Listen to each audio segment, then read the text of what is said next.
चलिए class start करते हैं, आगे कंटिन्यू करते हैं। एक्सरसाइज 3.2 का बुक दिखाओ, रोटेट करते हैं। एक्सरसाइज 3.2 में क्वेश्चन नंबर 1 का हम लोगों ने फर्स्ट क्वेश्चन के 4th पार्ट तक कर लिया था। हम लोग 5th पार्ट करेंगे। 5th रहता था रूट 2 रूट 3 वाला है, वो भी हो गया था,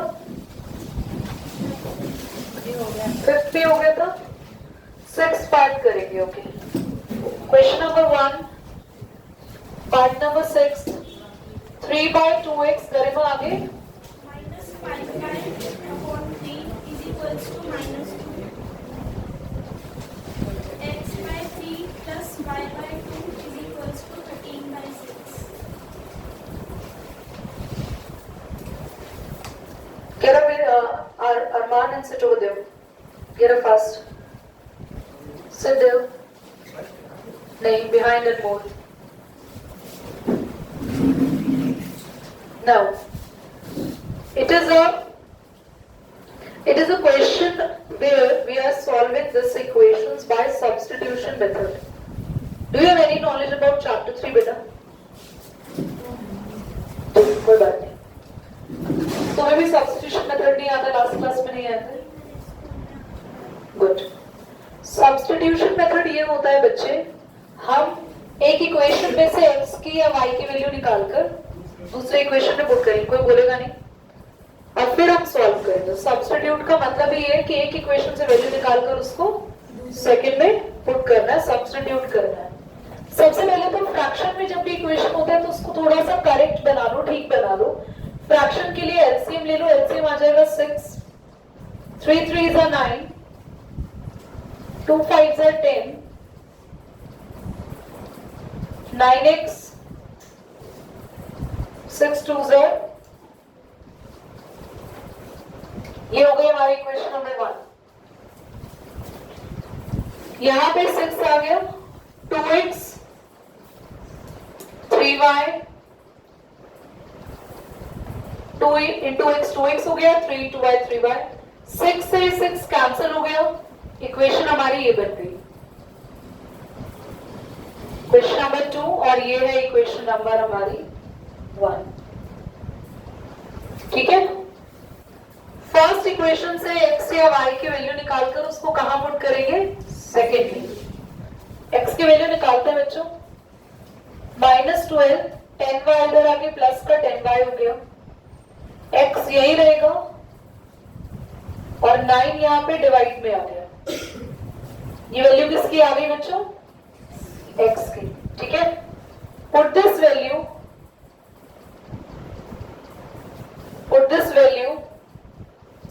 in equation 2। तो सेकेंड इक्वेशन आप सबके सामने है और हम x की कौन सी वैल्यू रखने वाले हैं बेटा, ये वाली। नोट भी आप लोग ऐसे ही करना, दिस फिर ही वहां पे। ठीक है, ये मैंने सिखाया साथ साथ जरूर है, पर नोट आपको इसी पैटर्न में करना है। x की जगह रखेंगे -12 प्लस 10y अपॉन में 9, मल्टीप्लाई करना पड़ेगा, 12 2s are 24, 2 10s are 20 upon में 9 plus 3y is equal to 30। कुछ भी नहीं है तो एलसीएम ले सकते हैं, 3y के नीचे कुछ भी नहीं है, क्या मान ले, तो 9 और 1 का एलसीएम कितना आ जाएगा, क्रॉस मल्टीप्लाई, 1 इस पूरे से मल्टीप्लाई होगा, सेम रहेगा, -24 प्लस का 20y, जब 9 इससे मल्टीप्लाई होगा तो प्लस का साइन बीच में, 9 3s are 9 या 13 से मल्टीप्लाई होने जाएगा। इज दैट क्लियर, कोई डाउट है यहां तक बताओ। ठीक है, -24 प्लस का 20y प्लस का 27, बेटा कितना आएगा मल्टीप्लाई करके, जल्दी बोलो, 1। यस, अब सबसे पहले दोनों y को सॉल्व कर लो, 27y और 20y मिला के कितना हो गया, वेरी गुड। -24 उधर जाके बच्चों प्लस का हो जाएगा, 47y 7 और 4 बच्चे 11 and 2 और 1 3 और 1 4 and 1 y is equal to 141 upon 47 multiply में डिवाइड हो जाएगा। यहाँ पे कोई डाउट है? कोई डाउट है? 3 के टेबल से कैंसिल हो रहा है ना? चेक करो 3 7 से 21 3 4 से 12 और 2 14 हाँ जी 3 से हो रहा है। y की वैल्यू कितनी आ गई दिव्यांश? 3 है ना। उसके बाद यहां से नोट कर लेना put y is equal to 3 in equation। किसी भी इक्वेशन में पुट करो, आपकी चॉइस है। जो आपने x की वैल्यू निकाली थी यहां भी रख सकते हो y, आप फर्स्ट इक्वेशन में भी पुट कर सकते हो y, ये रही फर्स्ट और सेकंड में भी, आपकी चॉइस है, कहीं भी रखो। तो मुझे ऐसा लगता है कि जहां से आपने x की वैल्यू निकाली थी ना वही y रखने में ज्यादा आसानी है, बस सॉल्व करना है और आपका डायरेक्टली x आ जाएगा। तो आपका x कितना था -12 प्लस 20y नहीं 10y अपॉन में 9, तो माइनस का 12 y कितना है 3 10 3 है बच्चों 30 30 में से 12 गया बच्चों, कितना आएगा आपके पास फटाफट बोलो 18 अपॉन में 9 और क्रॉस हो गया कितना आ गया 2, x की वैल्यू आ गई 2। समझ आया सभी को? प्लीज नोट करेंगे। So let's do the next question बच्चों। अगले क्वेश्चन में हमें क्या करना है ध्यान से सुनेंगे सभी। क्वेश्चन नंबर 2 कह रहा है सॉल्व द इक्वेशंस। आपको दो इक्वेशन दी हुई है 2x plus 3y is equal to 11, 2x minus 4y is equal to minus 24। पहले आप सॉल्व कर लो, फिर उसने बोला है find the value of m, m की वैल्यू फाइंड करो फॉर विच, किस इक्वेशन में से m निकालना है जो नीचे लिखी हुई है y is equal to mx plus 3। चलो बाद के काम को बाद में करते हैं, पहले हम दोनों इक्वेशंस को क्या करते हैं सॉल्व। इक्वेशन को सॉल्व करने का मतलब होता है बच्चों x और y की वैल्यू को फाइंड आउट करना। तो बस सॉल्व करने का तरीका क्या है, कौन से मेथड को यूज करेंगे जल्दी बोलो? सब्स्टिट्यूशन जो भी हम सीख रहे हैं राइट। तो फटाफट से दोनों इक्वेशन को लिखते हैं और आप लोग फर्स्ट इक्वेशन से x की वैल्यू को फटाफट फाइंड आउट करना शुरू करो खुद से एक बार।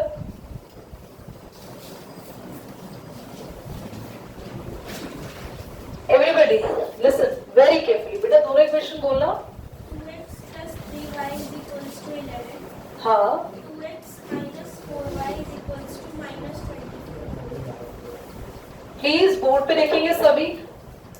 एक तरीका और है इक्वेशन को थोड़ा इजी बनाने के लिए क्या करते हैं, इक्वेशन को इजी बनाने के लिए क्या किया जाता है, अगर इक्वेशन में दिए हुए तीनों नंबर्स किसी एक कॉमन टेबल में आते हो तो इक्वेशन को आसान बनाया जा सकता है।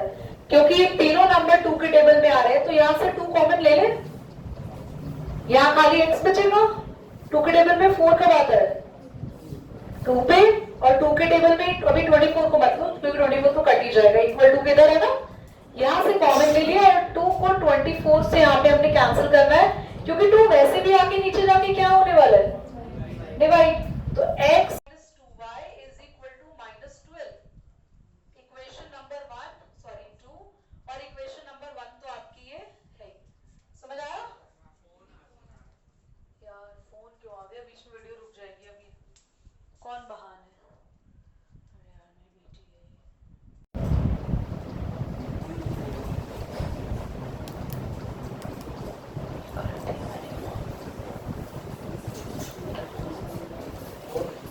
Give me just 1 second.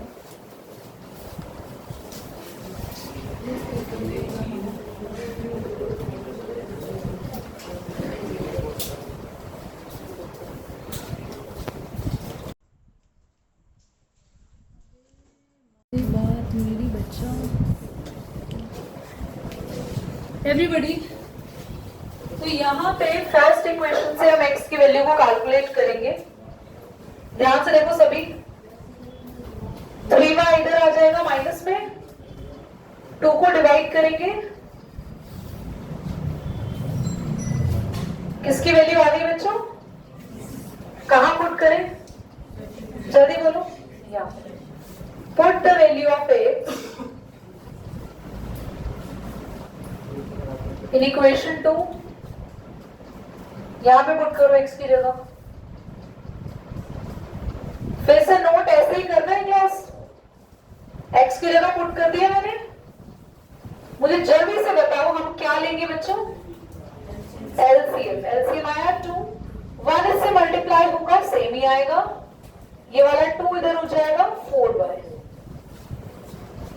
ये 2 डिवाइड हो रहा है इधर जाके, जल्दी से बताओ क्या होगा, मल्टीप्लाई माइनस का -3y -4y कितना हो गया 7y, -24 है यहाँ पे, 11 को भी हम यहां भेज देंगे, माइनस का हो जाएगा बेटा, अगर आप इन्हें प्लस करेंगे तो कितना आ गया माइनस का 35, माइनस माइनस प्लस, माइनस से माइनस कैंसिल, वैसे 7 से 35 भी काट सकते हो क्योंकि वैसे भी वो डिवाइड ही होगा, तो y कितना आ गया, y को यहाँ पुट करें जो हम x की वैल्यू निकालते हैं,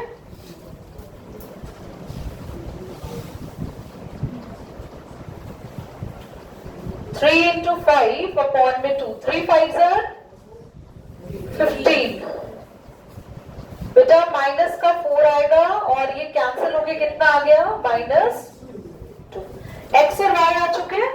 अब हम लोगों ने आधा काम तो कर लिया, अब हमें m की वैल्यू निकालनी है। लास्ट में एक इक्वेशन दी हुई थी, बोलो बच्चे Garima, y is equal to mx plus,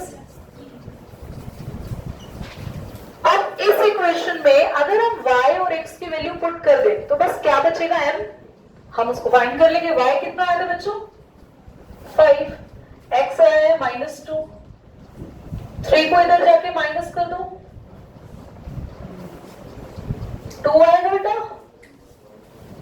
-2 multiply में इधर आके डिवाइड, और m की वैल्यू आ गई बच्चों माइनस का, बोलो क्वेश्चन समझ आया या नहीं आया सबको, इजी, एग्जाम में नहीं आएगा जल्दी नोट कर लो। ओके क्लास हम आते हैं, अब हमारे पास शुरू हो जाएंगी वर्ड प्रॉब्लम्स। वर्ड प्रॉब्लम्स में थोड़ा सा डिफिकल्ट रहता है बच्चों को समझने में, बट मेक श्योर आप ध्यान से समझेंगे चीजें क्लियर हो जाएगी। From the pair of linear equation, कोई बच्चा नहीं बोलेगा, सबका ध्यान यहाँ होना चाहिए। From the pair of linear equation for the following problems, find their solutions by the substitution method. The difference between two numbers is 26 and one number is 3 times the other. ये क्या है क्वेश्चन? क्वेश्चन ने बोला the difference between two numbers, दो number है, उनके बीच का difference कितना है 26, और वन नंबर क्या है 3 टाइम्स दी अदर, मतलब जो एक नंबर है ना वो 3 गुना है, 3 टाइम्स यानी 3 गुना दूसरे का, और लास्ट में बोला है फाइंड द नंबर्स, है ना। फाइंड द नंबर्स यानी कि जो आपको फाइंड करने को बोलते हैं वही आपको लेट करना होता है बेटा, जो भी क्वेश्चन कह रहे हैं ना फाइंड करो, उसे ही क्या करना है आपको लेट। सबसे पहले क्वेश्चन नंबर कौन सा बच्चे, ये 3 का फर्स्ट पार्ट देखो, let the first number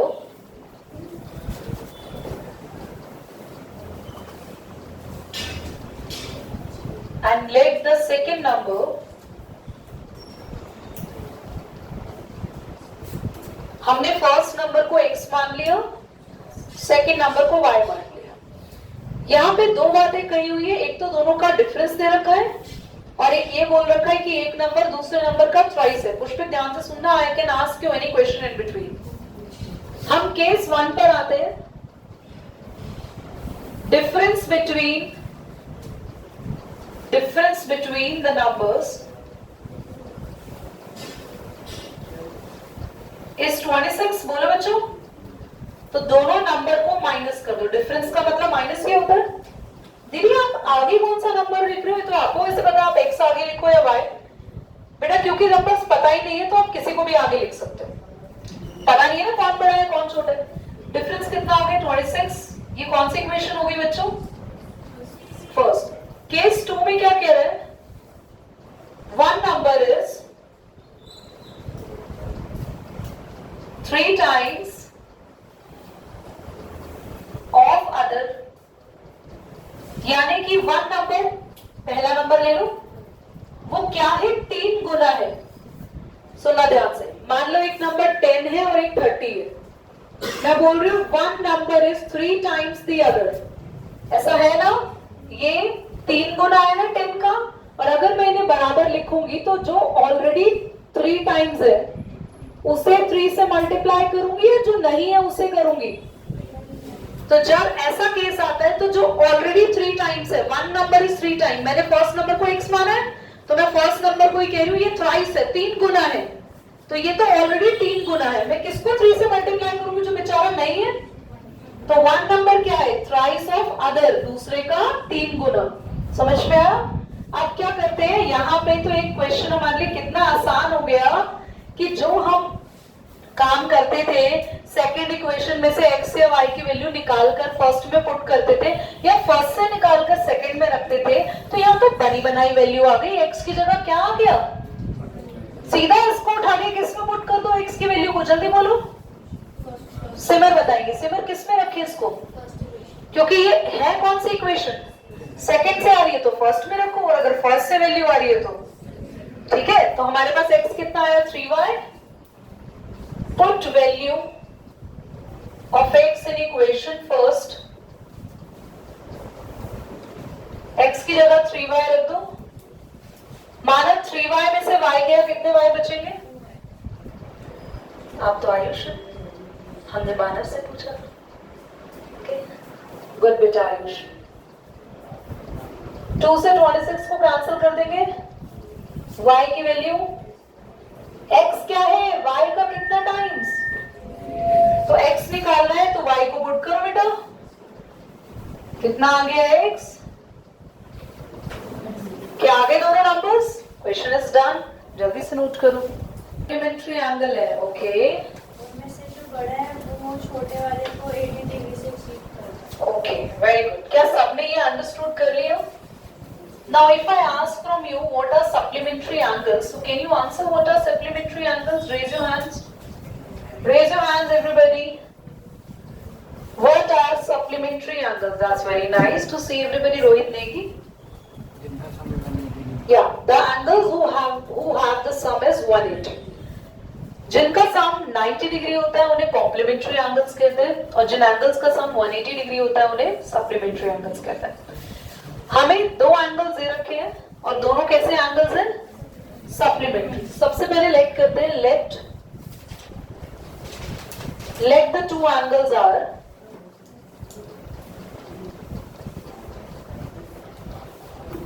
class larger angle को आप x मान लो, स्मॉलर वाले को y मान लो। अकॉर्डिंग टू क्वेश्चन केस 1 क्या कह रहा है?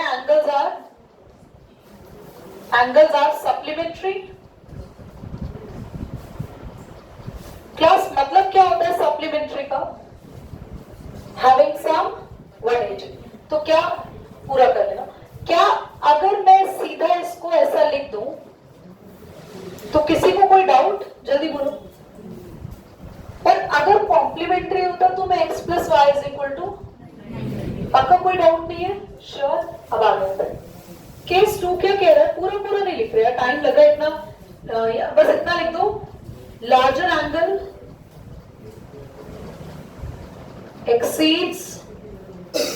exceeds smaller by 18 degree.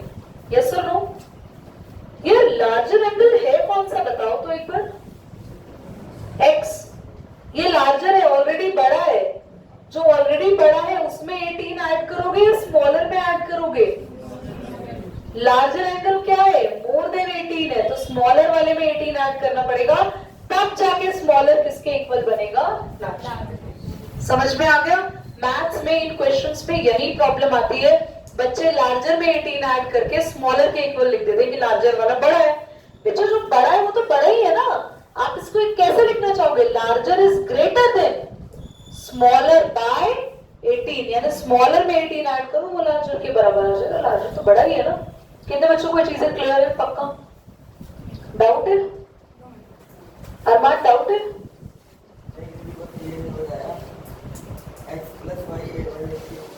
हमने क्या बोला? एंगल्स कैसे हैं बेटा? सप्लीमेंट्री एंगल्स क्या होते हैं? सप्लीमेंट्री याद रखना, जिन एंगल्स को प्लस करने पर टोटल सम उनका कितना आ जाए। कॉम्प्लीमेंट्री एंगल्स क्या होते हैं बेटा? जिन कम कितना डिग्री आ जाए 90। So this is the fact.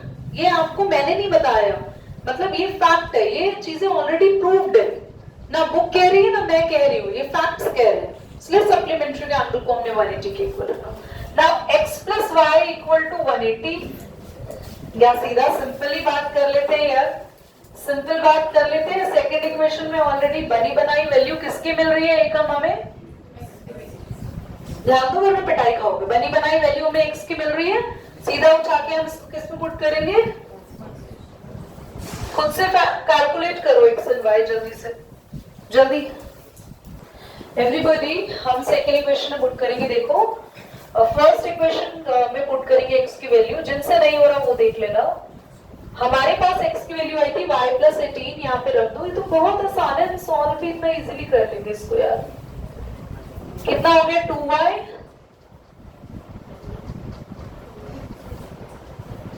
One 180 में से माइनस करेंगे अब।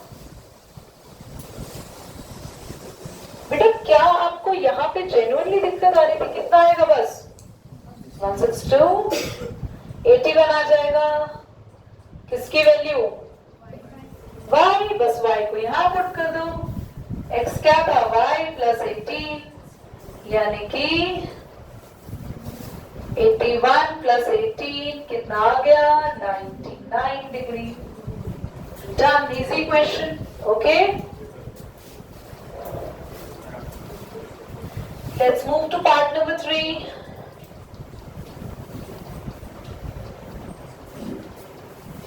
Part number 3 is saying that the coach of a cricket team buys the 7 bats and the 6 balls for rupees 3,800. Later on, she buys 3 bats and 5 balls, okay, for rupees 1,750. Find the cost of each bat and each ball. Question कह रहे हैं class एक cricket का coach है जिसने 7 bats और 6 balls खरीदे एक साथ 3,800 रुपए में। बाद में उसने खरीदे 3 बैट और 5 बॉल्स 1,750 रुपीज में। क्वेश्चन कह रहे हैं कि हमें हर एक बैट और हर एक बॉल की कॉस्ट को फाइंड करना है। लेट करना बड़ा आसान है, जो फाइंड करने को बोलता है वहीं से क्वेश्चन शुरू करा करो, उसी को ही लेट किया करो, इजी। चलो, लेट द कॉस्ट